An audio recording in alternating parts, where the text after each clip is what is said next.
All right, and we're live. Awesome. All right. Thank you so much who is all tuning in today for our Female Hormone Masterclass. This is our signature talk that Dr. Kylee and I do. And we love talking about this. Our favorite topic to talk about is all things female hormones. We're going to be talking everyone from cycling female to menopause, postmenopausal women as well. And ultimately for those cycling females, just really how to sync your life with your hormones. So that's what this is all about. And yeah, we're super excited. So we're just going to go ahead and jump on in. All right, so I'm going to jump in with my story first. I'm Dr. Kylee here at the Wellness Way Sarasota. So in college is when I actually started noticing I had a lot of changes in my health. You know, I had some sports concussions, different muscle injuries, varying in time and when. And something that really changed my life was I went to just my primary and I was like, okay, I'm going to do my first blood work. And I was told I had high cholesterol. And I was like, okay, I'm an athlete. I'm healthy. I think I eat well. You know, what's really going on here? I don't feel like I need to be on a medication. And the fact that they wanted me to be on one or just kind of watch those LDL levels was kind of scary for me because I didn't feel like that was, something that I needed in my body at the time. And through that, and as when I found the Wellness Way in school, and just hearing the approach that they had on hormones and cholesterol, and that really drove me to find the Wellness Way. But through the time, I also had tons of fatigue. I literally felt like I was floating sometimes, like I was barely there. Turns out my cortisol was completely tanked. I had adrenal fatigue. I had dizziness, low blood pressure. I was even having some digestive discomfort like constipation and bloating. I would get, PMS, especially when I was really stressed in that last part of the cycle. Just irregular cycles, really painful periods that would take me out the first day. And I was always exhausted, anxious, that wired but tired. And, finding the Wellness Way has really given me answers to my health and has helped me in doing so and changing my life for the better. So what I'm here today is to tell you is don't settle for what maybe is seen as normal, because you deserve answers. And so that's exactly what we're here for. We give people answers. We give people answers to the root cause of what's going on. So all right. So a little bit about my story. I am Dr. Jennifer here at the Wellness Way Sarasota as well. So a little bit about my story. It's a long story, but to make a long story short, these lovely images are from several years ago when I really had the peak of my health issues. So when I was 19 years old, when I first went away to college, I started developing pretty bad hormonal acne. And I went to the infirmary at the time, and they were basically like, oh, it's hormonal. Let's get you on a low dose birth control. And I was like, awesome, cool. Didn't know much of it.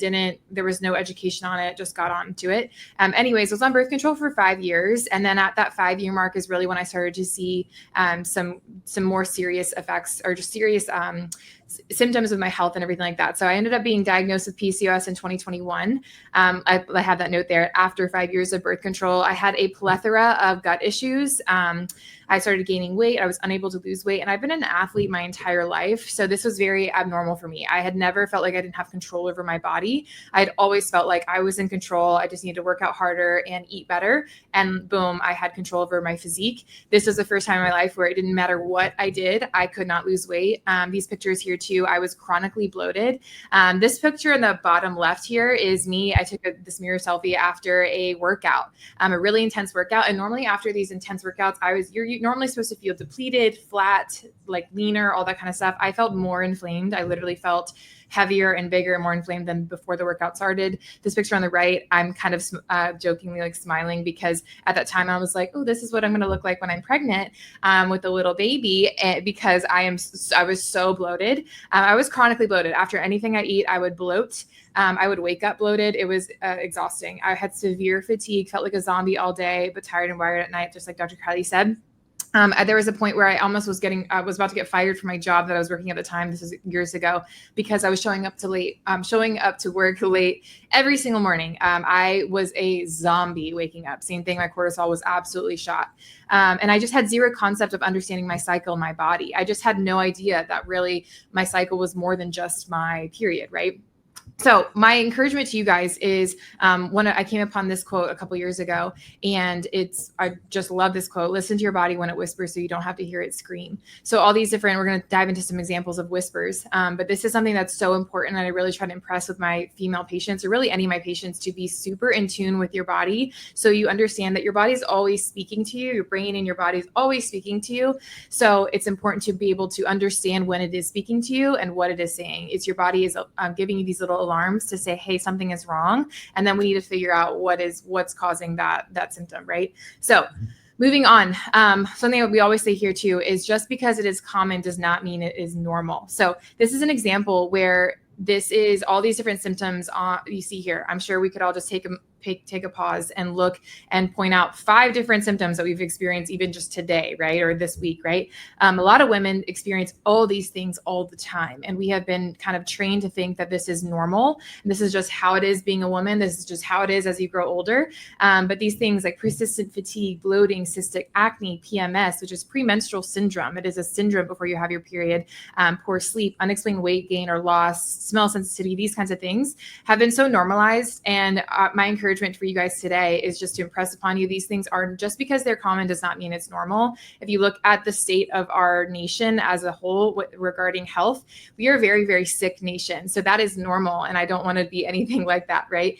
So I just hope that, after we go everything through today, that you guys are encouraged as far as like optimizing your health. There are greater things in store for your health, and these symptoms don't have to be something you struggle with every day. All right, so I'm going to jump in here and talk about a couple of our core principles here at the Wellness Way, just to kind of lay the foundation.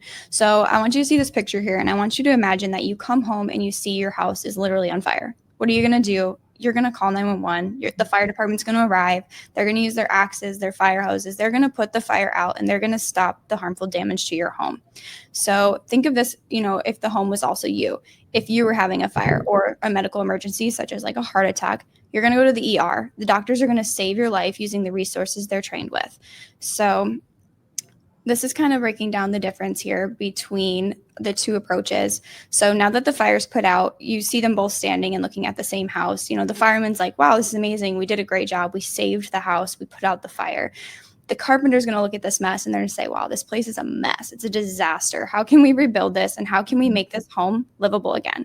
So this is the same with the medical system. We want, medical system for drugs, surgery, things that are going to put the fire out. And now we need the Wellness Way approach, carpenter doctors essentially, so how we can rebuild your house so that way you feel safe enough to live in it again, live in your own body after that fire, or better yet, so we can prevent this from even happening in the first place. So it's very simple. We don't guess, but we test. And so when we look at this next principle here, it's talking about how our body is ultimately very connected. We're living in a country where we spend more money on healthcare than ever. Medical technology is more advanced than ever, but we're still sicker than ever. We've come to expect these common things as normal, like she was talking about before. But, if there's more cancer, more autoimmune, hormone disorders, like there's tons of things going on. And every system is connected intricately and to one another, which allow you to respond and adapt as needed. So no one system is going to work alone. So like a specialist, they're going to focus on one of these systems and they're going to know so much about that one system, but, less and less about some other things. So we need to look at all the systems together. We need to understand the body's responses and the adaptations and support the body's natural physiology and healing the way it's actually designed. So that's what makes the Wellness Way approach so unique. We understand the body's functions as it's a unified system, and our care is never one size fits all. Every individual responds differently. And so your plan should truly reflect that as well. So, did you know when we are a cycling female, we are 4 different women each month? And not a lot of women really actually understand this and know this. The menstrual cycle. So, I know we're not together in person, but just if you're listening to this right now, I want you to ask yourself if you have a super solid understanding of your female cycle and your hormones and fluctuations. Do you think that you have a solid understanding? Not many of us really do, unless we are properly kind of trained in this, right? I know I didn't. I just thought the period was, or our menstrual cycle was just the period, and that was that, right? I had no idea that I really am 4 different women throughout the month. So I like to think of our cycle like seasons. You see here, this diagram shows our period, our menstrual phase. We're in winter. We transition into spring in our follicular phase, summer and ovulation, autumn as luteal phase. Thinking of your cycle as seasons and of phases is really a great way to understand your cycle and understand yourself as well. Because if you're different phases and cycles or seasons throughout the month, you're bound to have different symptoms and mood and diet and appetite and all these kinds of things as well, right? So the menstrual cycle cycle, we like to refer to it as our fifth vital sign. And it is so much more than just your period. It is a monthly hormonal rhythm that affects every system in your body. So it influences your energy, like I was saying, your mood, your metabolism, your sleep, your digestion, and your creativity. And so a healthy, balanced cycle is a sign of optimal health. That's why one of the first things I talk about in my new patient appointments or every consult with my female patients is I first lead with, talk to me about your cycle. How many days are we bleeding? Any PMS symptoms? Like really, do we have a lot of cramping, clotting, pain, that kind of stuff, right? Because I know how much our body, as women, how much it tells just kind of like where we're at within our health, right? So moving on, these different diagrams here, I love. The diagram on the left showcases the different ovarian hormones that our ovaries release. So our estrogens and our progesterone, and the fluctuations. This is kind of an example over like the span of 28 days. And then the pituitary hormones for FSH and our LH, those hormones are hormones that are secreted by our brain to kind of speak to our ovaries to do its job, right? So you're seeing this fluctuation all throughout the month. You see the endometrial lining shedding and kind of growing as well. And then on the right here, I like to think of as women, we are like the moon. And the moon every month, it goes through different phases, waxing and waning. We look up one week and there's a full moon and we're like, wow, it's gorgeous, beautiful. And then a couple weeks later, we look up, there's just a little crescent. A couple weeks later, we look up and there's no moon at all, right? So we are more like the moon. Every month we have kind of our seasons and our cycle, whereas men are more like the sun. And kind of, I'm bringing up, this is a female hormone masterclass, so don't worry, I'm only spending a couple slides on talking about male hormones, but it's really important to understand not just our hormones, but the difference in male and female hormones. So male hormonal cycle is more like the sun. The sun rises in the morning, it peaks midday, and then it goes down at night again and sets, and it's just dark. Think about that in regards to male testosterone. So at midnight, the male's testosterone is very low. At 6 a.m., it peaks, the sun is rising, their testosterone is rising. Same thing, it kind of tapers off a little bit at midday. And then as the day progresses, they are now kind of winding down as the day goes down as well. And their testosterone is depleted by the end of the day. And then they're ready for sleep, that kind of stuff, right? So that is how they were designed. And that's how we were designed differently. And I like to kind of compare the two here. This is over the span of, let's say, 28 days, about a month. You see there every day, there's a 24-hour blip of a testosterone cycle. Whereas our female hormone cycle, there's a lot of, it looks like a roller coaster, literally looks like a roller coaster, right? So we are in a very different,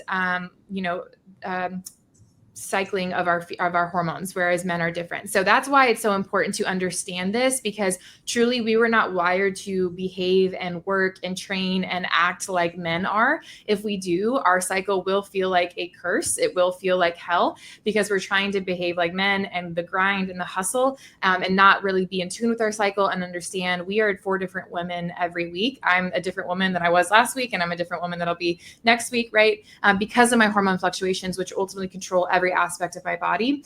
And so that's why it's just really important to know this. Our period truly is, our cycle, menstrual cycle really is a blessing. And it's a beautiful thing to be a woman and just a feminine human being. Only if we are really in tune with our cycle. Otherwise, it's gonna feel like hell. So it's super important to understand this, especially if you are in a relationship with a man. It's really important for you guys to understand as well. I always joke that anyone I date, you got to go through this understanding of women's cycle. And I think it's also really important for men to kind of help, understand their women's cycle a little bit and kind of get on top of tracking their cycle as well too. So let's dive into the phases of the female menstrual cycle. And Kylie's going to take us first into the menstrual phase.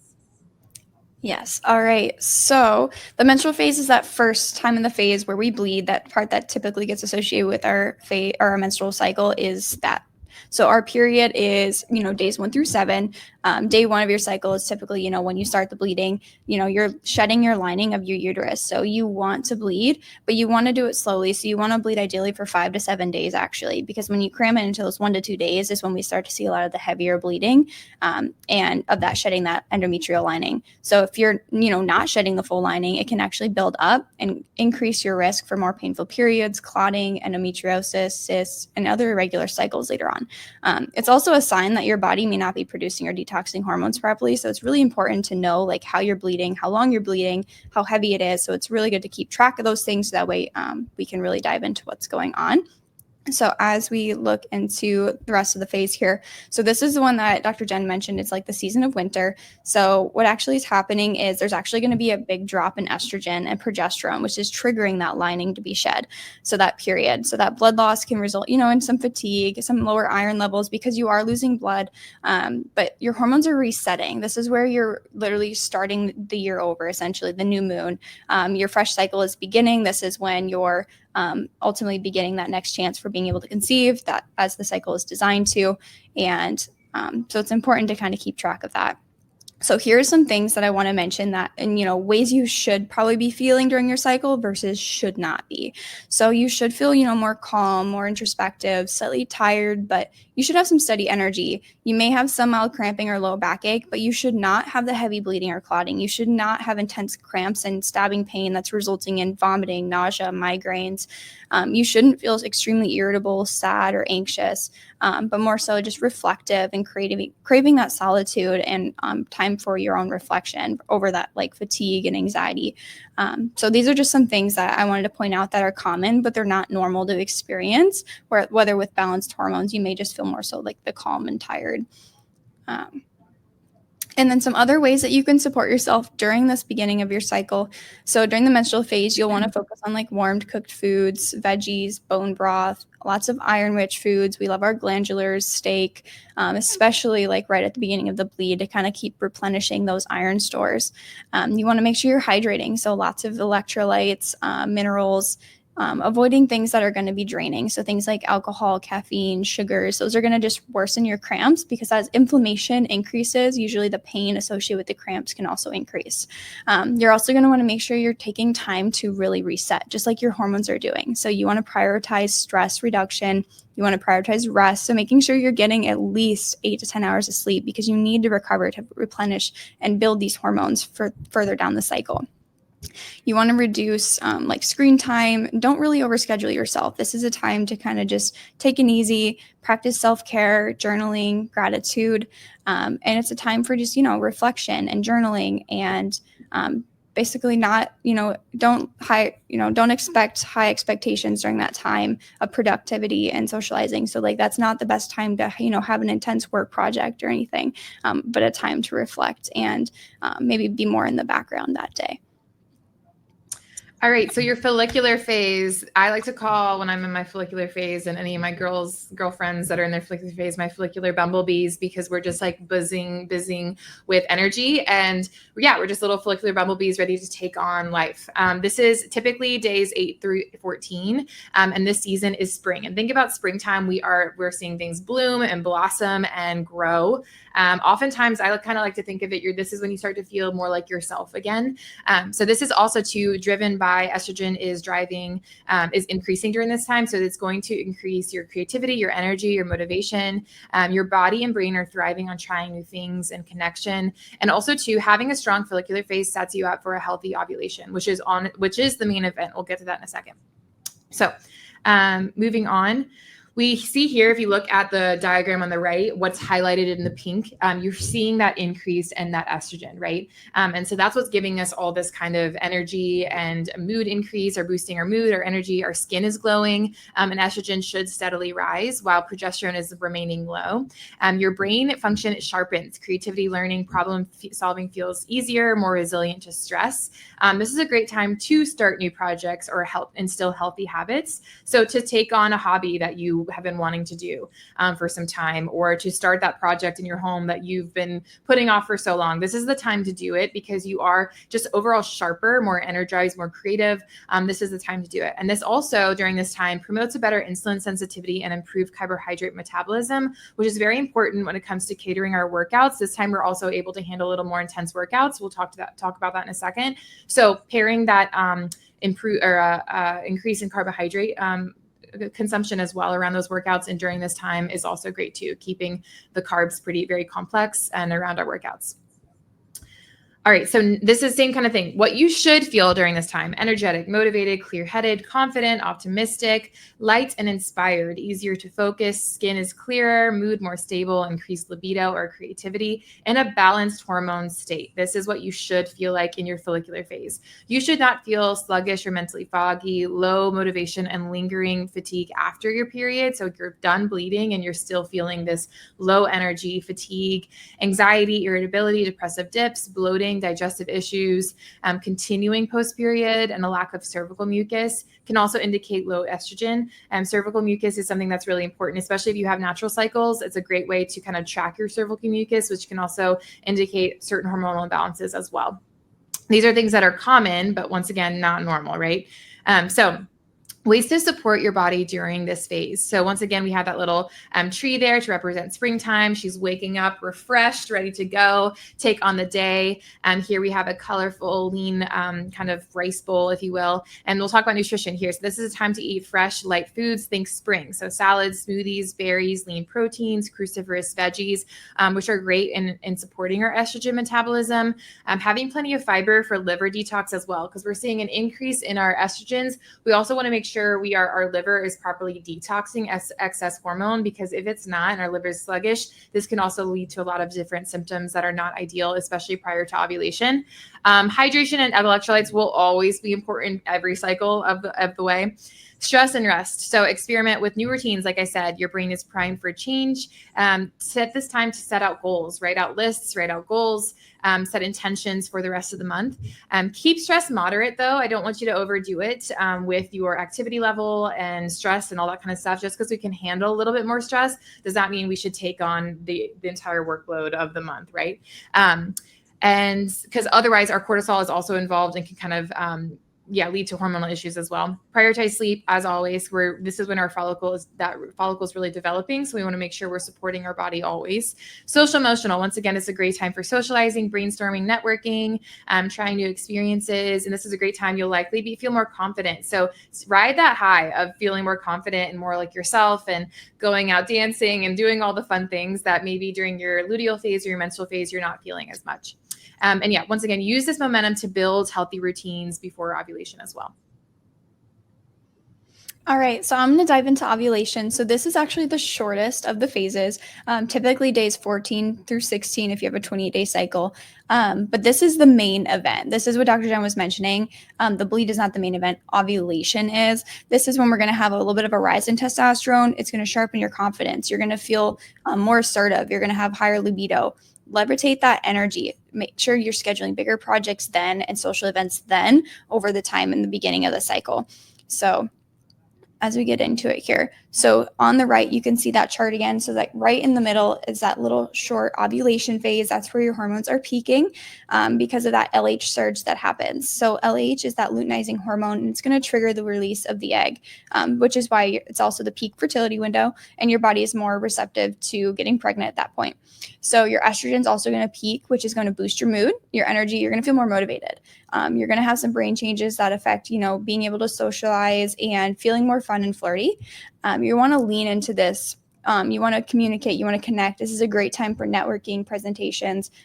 Really use this couple days to your advantage. So again, you should feel energized, social, outgoing. You should have clear skin. This is when you're glowing. This is when you feel the most vibrant. Just like that big full moon, like we were talking about how your cycle is. This is like that full moon time where you should feel vibrant and excited. You might feel more loving, open, expressive. Words usually flow easier. It's easier to record videos and network. You have more focus. Your workouts are going to feel a lot stronger, and you're going to have way more motivation. But you should not feel that mid-cycle headache or migraine.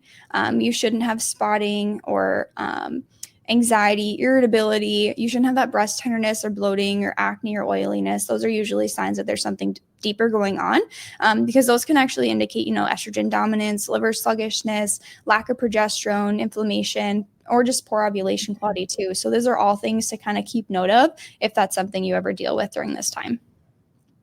And then more on the ovulation phase. So just like I mentioned, nutrition wise, you want to actually aim for more like zinc in your diet, continuing to support like protein and healthy fats to help support the protein or the hormone production. Choose higher fiber foods to help support the liver in like detoxing and clearing excess estrogen out of the body. And then keep blood sugar steady, because this is going to be when you want to focus on protein, fats, and fiber.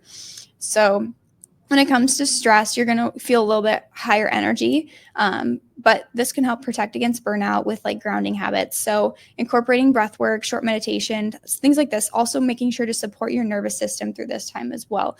Just because you feel like you can go, doesn't mean you should 24/7, but it is a time that you're going to feel more apt to go. But you want to also lean into that nervous system support and making sure you're supporting yourself for what comes after. Make sure you're maintaining constant sleep, just like every phase. You want to get at least 8 to 10 hours every phase, and making sure, again, don't overbook yourself. So socially, emotionally wise, like I said before, this is when you're going to feel the most connection. So this might be a great time for date nights, presentations, networking, kind of like I mentioned before. All right, so the luteal phase, this is the longest phase, typically around day 17 to 28. Typically like a norm, this is just once again kind of a standard cycle. We're going off of 28 days. So it is our longest phase. This is everyone's favorite phase. And that's said with some sarcasm, because this is when things start to kind of fluctuate and a lot of symptoms may arise, especially if we are having if we have a lot of hormonal imbalances going on, right? So progesterone is rising while estrogen is fluctuating, which will impact our metabolism, our insulin resistance, and our exercise performance. This is a great time for grounding, nesting, feeling less social, probably more inward. This is a great time for completing tasks, organizing, decluttering. Stress management and self-care is key during this time, to really take care of yourself, okay? So off to the luteal phase, if you look over to the right, that big section there, you're seeing the increase in the progesterone, and then it eventually kind of decreases as we're building up towards that, our menstruation, if you will. And then you see that fluctuation in the estrogen as well. There's a lot going on, right? So we're bound to feel, this is what's happening physiologically and internally in us. We are bound to feel a lot going on as well. And some of those feelings are definitely normal, but we shouldn't be having these crazy, big, undesirable feelings, we'll get to in a second. So once again, this is a season of autumn. So this is fall, things are kind of falling, things are slowing down.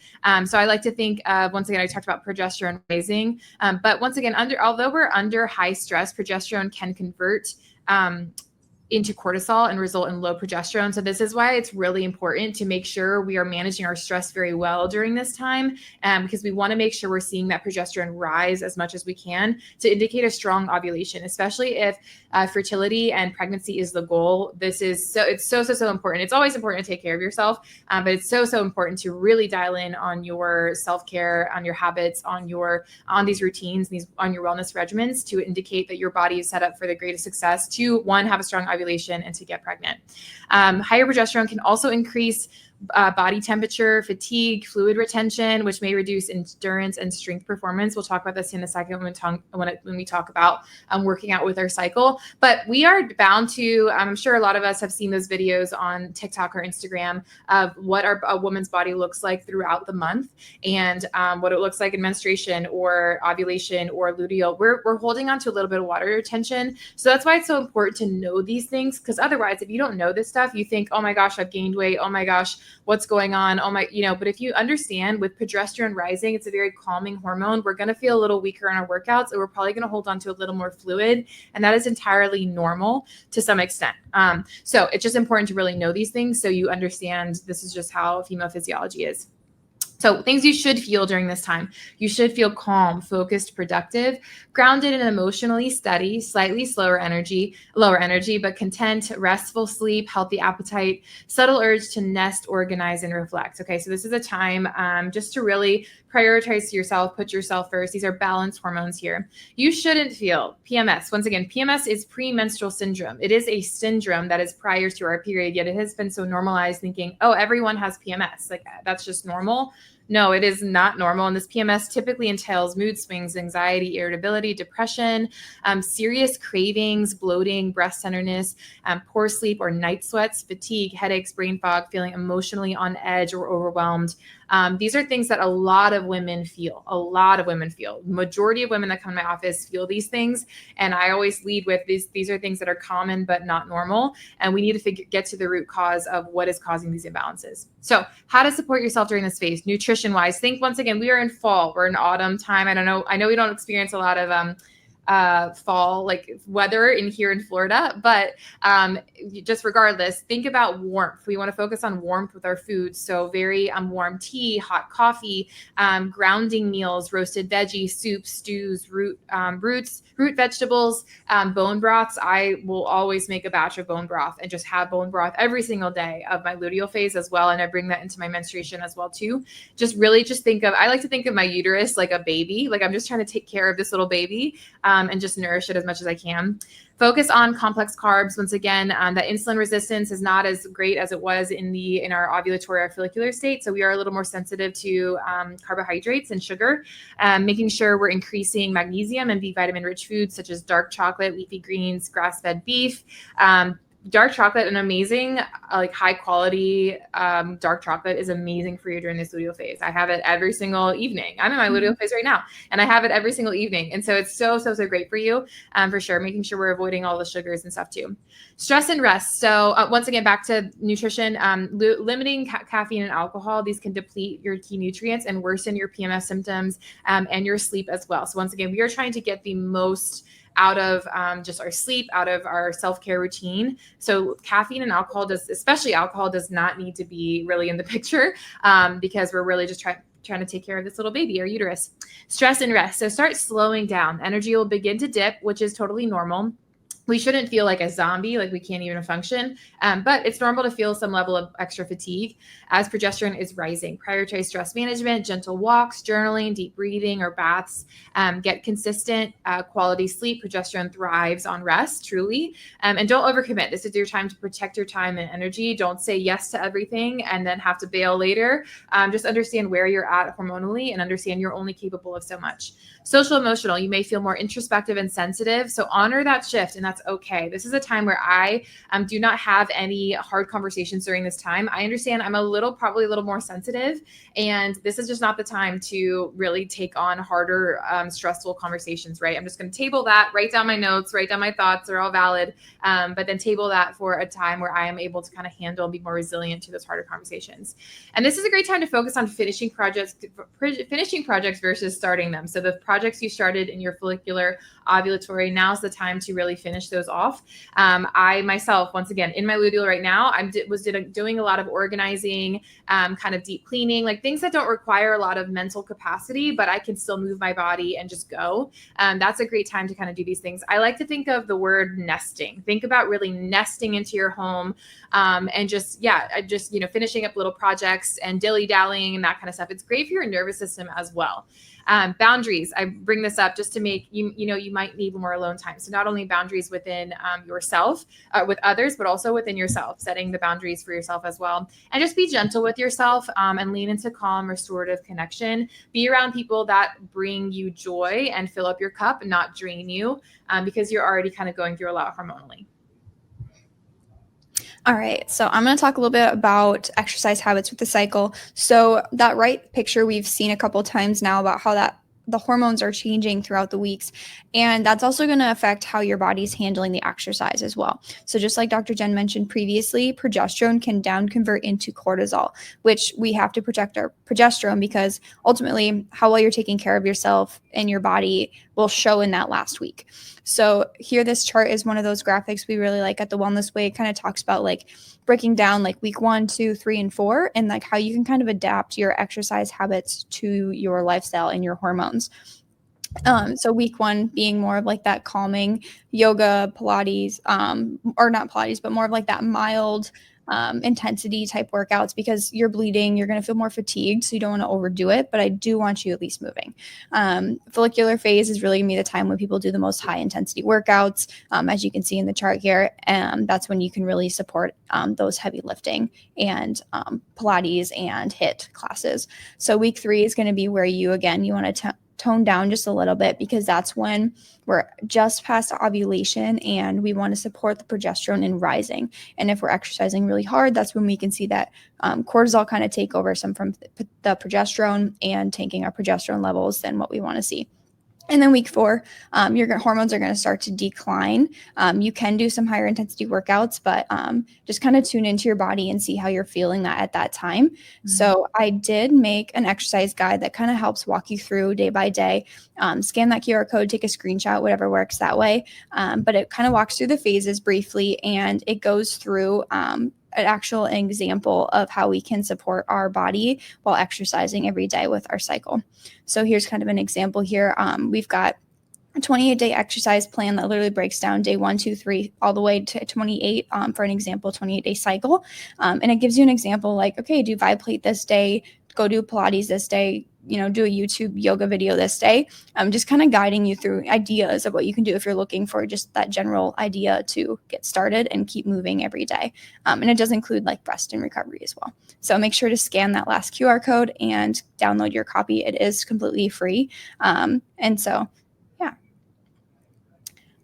Another thing I wanted to mention here too is caring for your cycle is ultimately caring for yourself. I love this quote. It actually came to me on one of my cycle tracking apps before, and I'm like, this is amazing because it truly is so smart that when you're caring for your hormones, you're caring for your cycle each week, you are caring for yourself because hormone balance at the end of the day is going to make you feel way, way more like yourself than ever. And so I wanted to talk about a little bit about some cycle tracking here. So depending on if you track your cycle or not, so we've got different ways you can measure it. We've got ovulation strips, you can do RLH strips. We've got apps that you can track. The top right one is a picture of Lively. That's one I've done before. And it kind of just tracks you through your cycles, gives you ideas of what to eat that day, exercise habits, tells you what day you're at. And it's really a good resource if you haven't tracked your cycle before. There's other things like Anito. So this one is one that you would do at key points during your cycle, and it'd actually give you a look at what your hormones are metabolizing every time you do it. So it's like an immediate resource for you to see how your hormones are. So that one's especially really good for people who are looking to conceive, and you can see when you have that LH spike and when you're ovulating. We've got a Dutch cycle mapping test here that we offer that also goes through the whole month, and you can see your hormones and how they're fluctuating throughout the month, giving you your results, your accurate results that way. And then we've got things like natural cycles where you can do temperature and Oura Ring. So Oura Rings are one of our favorites here in the office. They really tell you a lot about how your body's handling stress. It looks at your heart rate variability, and it helps you track your progesterone or your ovulation and when you do ovulate because your temperature is going to change. So this is really important that you're tracking your cycle in one way or another. That's one of the things we do every time women come to the office is we want to know that you're tracking your cycle and that you are investing in your health that way at least. All right. So speaking of cycles, we have come to expect abnormal cycles. So the prevalence of menstrual pain in young women, what is dysmenorrhea? So dysmenorrhea is painful periods, essentially. At least 30% of women have irregular periods, more so referring to the timing. So the cycle itself. Typically, I would like to see a normal period between like 26 and 34 days. Anything sooner than that or less than that or greater than that is an irregular cycle. 80% of women report having undesirable symptoms prior to a period, and 84.1% of women report having painful cycles. And there is a lot of other depressing stats regarding PCOS, endometriosis, infertility I could spew out right now, but all that to say is our women are very, very sick. And what do our docs tell us if you're experiencing these symptoms, if you have these irregular cycles, painful periods, whatever, and you go to the doctor, what are they going to say? What are they going to put you on? Birth control, right? And that has unfortunately become the reality that we live in, is birth control is handed out like candy. And it's something I am extremely passionate about because I myself was put on birth control several years ago, and I was on birth control for 5 years. And I truly think the plethora of issues I had after being on birth control for that long was a direct result of being on birth control for 5 years. Okay. So I'm going to talk a little bit about it today. 62% of women of reproductive age are on a hormonal birth control. So over half of cycling women are on a birth control. And also too, I will just say, I have women that are on birth control that are menopausal. Like they're not even cycling anymore. They're just on birth control and are encouraged to be on it for the rest of their life. That's a whole other conversation. More than half of birth control users, 58%, utilize birth control for reasons outside of not wanting to have a baby. So a lot of the reason, once again, why women are on birth control and little girls are on birth control is not even to prevent pregnancy. They might not even be sexually active. It is for all these other reasons. 31% for menstrual pain, cramps, 28% to regulate their cycle, 14% for acne, that was me, 4% for endometriosis, and 11% are for unspecified reasons. So this is truly just like, hey, we don't know what's going on. There's some like hint of hormonal issues. Let's put you on birth control. Boom, bam, there we go. So let's talk about it. What does birth control actually do? And this is my biggest thing is I'm really passionate about birth control. I don't ever tell anyone to get on or off birth control. My goal is to educate. That is the thing. Doctor in Latin means teacher. I care about educating you what birth control is actually doing, giving you some sense of understanding of what's really happening here. Why does it quote unquote work? Why does it clear up my acne? Or why do I have terrible symptoms from birth control? Why does it stop pregnancy, right? We don't know these things. We just trust our doctor to direct us with our health. So what ultimately is happening here is our brain shuts off communication to our ovaries to produce hormone, which ultimately suppresses our own production to postmenopausal levels. So if you are not naturally producing this hormone, it stops ovulation. So this is a way in which birth control can work in terms of preventing pregnancy because it's stopping ovulation, which is that main event, right? But it is cutting off that communication between our brain and our ovaries. It also thickens cervical mucus to prevent passage of sperm and changes the endometrium, so implantation cannot occur. Once again, how birth control works as far as preventing pregnancy. But your body is so smart that it knows that it's being fed synthetic hormones, so it knows not to produce any more hormone of its own. It's like, oh, I'm being fed this, I don't need to produce it. And then you're in that picture for years to come. And then we think, oh, we can just get off birth control. And then our brain will rile back up and produce hormone for us. And it just doesn't work like that. It doesn't regulate hormones. So this is ultimately what I hear so much. And it is really sad that we've kind of been taught this, that it regulates our hormones. It does not regulate our hormones. It shuts them down. If you suppress your hormones to, once again, postmenopausal levels, it'll more than likely probably take away the symptoms you're having, like the irregular cycles or the period cramps or the hormonal acne, right? Because that's all stemming from hormonal stuff. If you just suppress the hormones, you're just kind of getting rid of the problem, essentially. So the pill shuts down the connection between the brain and the ovaries, and it acts as a hormone disruptor, attaching to receptors, but not having the complete effect our natural hormones do. Birth control is not regulating anything. It is masking symptoms, like I just said. The toxicology side of the U.S. National Institute of Health has listed the ingredients in birth control listed as endocrine disruptors. So endocrine meaning hormone, disruptor, obviously disrupting our hormones, which is bound to have a plethora of symptoms to come. Even though we're feeling this instant kind of gratification of the symptoms we're experiencing at the moment, that will ultimately catch up to us in the long run. That's why it's so important to really understand what birth control is actually doing. And the concept of our cutting off the communication between our brain and body is going to affect every other aspect of it. It's going to affect our gut health. It's going to affect our thyroid health. It's going to affect everything. So once again, it is known as a carcinogen, which is a cancer-causing agent. The World Health Organization classifies hormonal birth control as a group 1 carcinogen. That's the same category as tobacco and asbestos. No doctor out there is encouraging, just pick up smoking cigarettes or go expose yourself to a lot of asbestos, right? But birth control, for some reason, is totally fine. It's been linked to higher risks of breast, cervical, liver, and brain cancer, especially with long-term use. I see patients in the office who have had one period when they were 15 years old and they had a really bad period, and then boom, they're put on birth control as a child, and then now they're 28 years old trying to get pregnant, and they're getting off birth control, and they've been on birth control for 13 years, 13, 15, 20 years, and then they're trying to get pregnant, and it's just not happening. And it's really, really sad because that communication between their brain and ovaries, once again, has been cut off for so long. It takes a lot of time to reinstill that connection. All right. So it also increases blood clot risk. In the 1970s, we realized estrogen increases fibrinogen, and thus there was a huge relationship between estrogen pills and blood clots. It raises the risk of deep vein thrombosis, pulmonary embolism, and stroke, especially if you smoke or have genetic risk factors. According to the National Blood Clot Alliance, birth control pills, the leading method of birth control in the United States, increases the chance of developing a blood clot by about 3 to 4-fold. This particular symptom and reality of birth control hits really close home to me because one of my best friends had 2 pulmonary embolisms because she was on 2 different types of birth control. She was on IUD and she was on the pill for her PCOS. She was still having symptoms being on birth control and all her PCOS kind of stuff. Went back to her gynecologist. They just was like, yeah, we'll get you on an extra ounce of birth control or a different type of birth control. Hopefully this will clear things up. She ended up being in the hospital for days because of 2 pulmonary embolisms at 26 years old. That could have killed her. And these are all side effects of birth control. So this is, once again, it is literally that serious. This can be a fatal kind of situation going on if we are on it for too long. And if we, once again, don't get to the root cause of these things.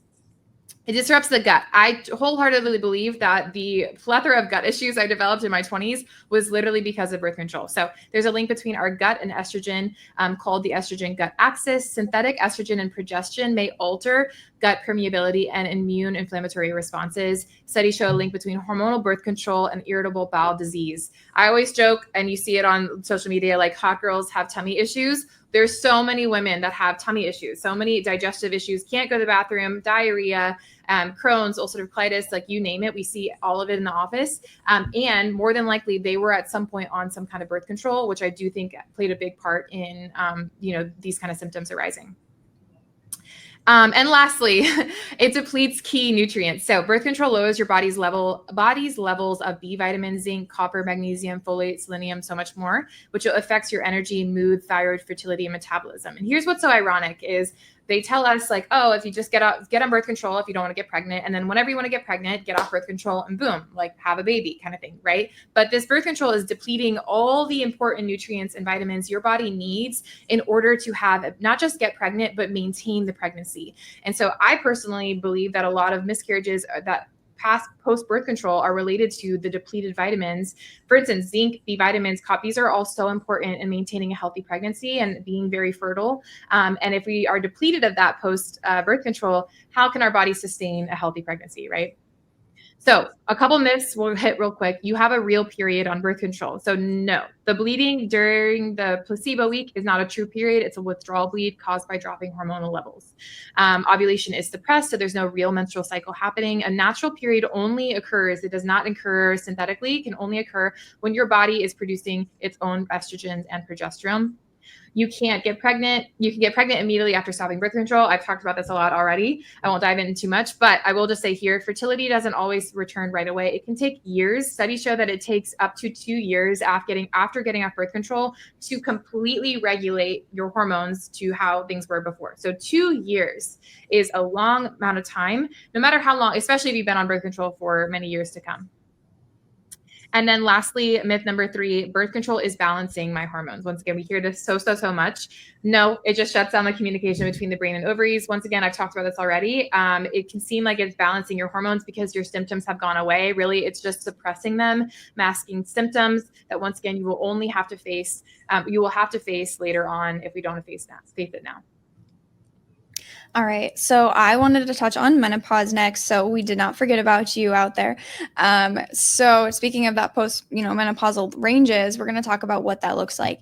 And with menopause, it's not a condition, a diagnosis, or disease. It's literally a stage of life. It's when, you should feel more free, like time-wise. Like, unfortunately, it's not like that. It should be freeing, and it's not. And we've come to expect so many abnormalities and issues when it comes to getting into that menopausal range. And I'm going to tell you, just because it's common does not mean it's normal. So here we've got a chart that kind of breaks down the hormone levels. So prepubescent, obviously we're going to have lower hormones, but once we are cycling, that's when we see that fluctuation in hormones every week, every month, that cycle. And once we get into those menopausal years, we're no longer cycling. We're not having, the ovaries producing the hormone anymore. We are going to level off a little bit more, but we should not be, completely tanked. There should be some hormone there, but it is natural to have less hormone. So A crazy stat to me is 600,000 hysterectomies are performed in the United States each year. So that makes it the second most common surgery for women after just C-section.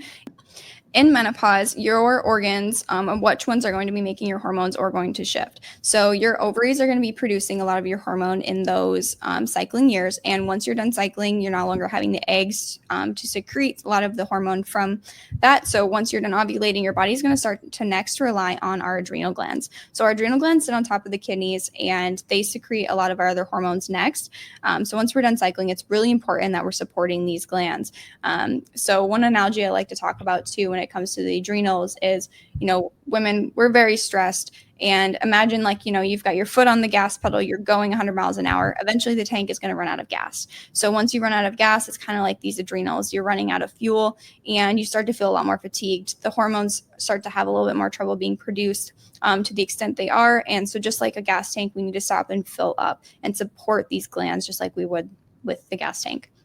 And so once we start having issues with the adrenals from just chronic stress over the years, that's when we really start seeing a change in fat tissue. So fat tissue is the next organ that produces a lot of our hormone. So if we're not cycling, it's not coming from our ovaries. And if our adrenal glands are pretty much fried from stress, our fat tissue is next what's going to be up when it comes to supporting the hormone production, because your body is so smart. It's going to hold on to fat tissue to support the production of hormones when you're in this phase and if you need the support, because if your adrenals don't feel supported, your body's going to hold on to that fat tissue. So there's a lot of expectations when it comes to menopause, perimenopause. People are expecting, hot flashes, fatigue, weight gain. They're going to be stuck on hormone replacement therapy. They're going to have osteoporosis and have to take calcium the rest of their life. They're going to have hair loss, fatigues, all those things. But again, common, not normal. The reality is with us at the Wellness Ways, we support the adrenal glands so that way you're not having to rely on the adipose tissue. We support bone density by, encouraging regular intentional exercise. We do herbal support, individual supplementation based on what you need and what your labs show. We test hormone metabolism and detox thoroughly. And we support you in reducing that inflammation so you're not feeling those symptoms to begin with. Alrighty, so let's just talk about supporting our hormones in general. And this is for cycling women. This is for postmenopausal women, wherever you're at in life, this is overall just general support for hormones that everyone can do. And you can start today. So biggest one is limiting toxin exposure. Endocrine disruptors, the NIH here kind of defines, it's a growing body of evidence that suggests numerous chemicals, both natural and man-made, can interfere with your endocrine system, meaning your hormones. So these things toxins that we use on a regular basis can ultimately cause a lot of disruption with our hormones. On average, women use 168 different chemicals a day, and we put it on our skin. And ultimately, when we put things on our skin, it gets into our bloodstream within 26 to 28 seconds, right? So the things we are putting on our skin, it's not just about what we're putting in our body, it's also about what we're putting on our body, is super, super important, especially for using these things daily. If we're using them daily, we need to have them to be the cleanest sources of whatever it may be, our moisturizers, our skincare, our makeup, all that kind of stuff. We need to make sure we are untoxing our life big time. So these are some examples of some safe swaps and cutting out the toxins. The fun facts, so the EU bans 1,600 to 1,700, the European Union bans 1,600 to 1,700 cosmetic ingredients and restricts several hundred more in the products that they're able to kind of put out on the market to purchase. How many do you think the US bans? I'm just going to let it sit for a second. How many do we think? 11 is how many? Virtually none. Basically anything goes in the US, right? Which is really scary. And also too, we need to make sure we are looking out for greenwashing, which is basically where companies now are seeing the trend in, being non-toxic and clean and all that kind of stuff. And yet still they will market it that way, but in reality still be detrimental to our health and have toxic ingredients. Okay. So some products that products we love, Ro Casa, Crunchy, those are really amazing brands that are super, super clean. Tallow, we have a new tallow balm here that is amazing. Great for lotion. Mix that with a little bit of castor oil, phenomenal. And that's literally 2 ingredients. So amazing. Yuka, the Yuka app, and then the top right is Think Dirty. I would definitely recommend getting one or both of these. Basically, you can scan certain things or look certain things up, and it will give you a grading of how toxic they are. And you want to make sure, and then a list out every ingredient and literally show the different chemicals in certain products products that are linked to cancer, linked to this, linked to that, right? So that's super important. And just like going through your home and being like, wow, whenever I finish this bottle, or let me just go ahead and throw this out right now because this is toxic to me and my hormones. Another great thing we can do as far as supporting our hormones is to make sure we are sleeping 8 to 10 hours minimum each night. So this is something that is really important. Once back to like how men and women are wired differently, men can get away with 6 to 8 hours, let's say 6 to 8 hours a night. Oftentimes they thrive best on that, right? So they can get away with that and be just fine. We need more sleep, and does not make us lazier and make us, our work ethic is more poor, whatever. No, it makes us women. So it comes down to our hormonal stores. That is really where we heal when we sleep and restore our hormones, restore our body overall. So we need to make sure, especially, it's a great way to support our nervous system and support stress levels, as well as getting plenty of sleep as well too. So we would need to make sure we're prioritizing our sleep above all else. Tell your husband or your boyfriend or whoever, just have him know and understand. Dr. Kylee says we need 8 to 10 hours of sleep, and he can wake up early and go do his thing. You'll still be sleeping.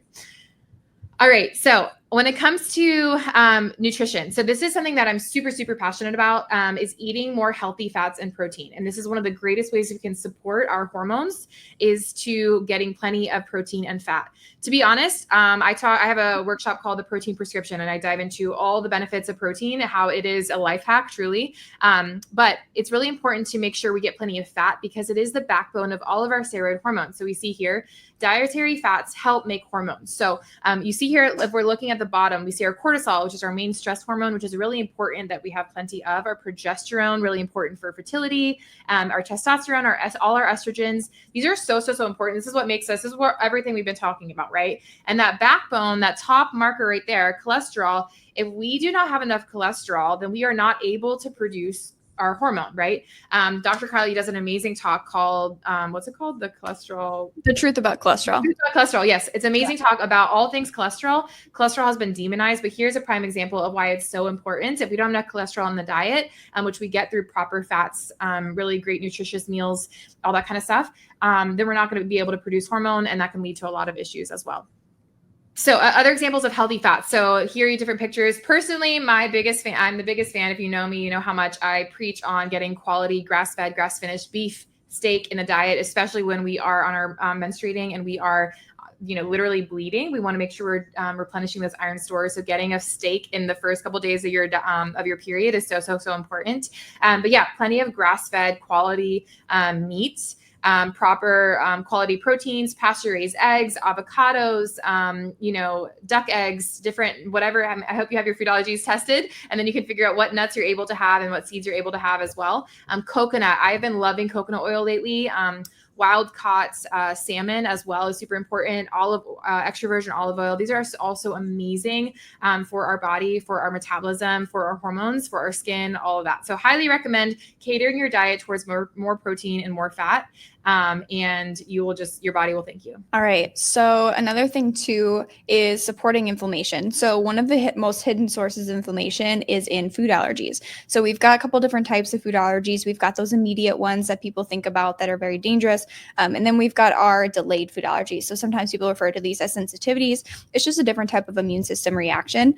And for me, myself, I thought all these foods were healthy, but when I tested these, I had 22 foods that were causing inflammation in my body, this hidden inflammation that was accumulating and causing more stress on my body that I was even feeling mentally.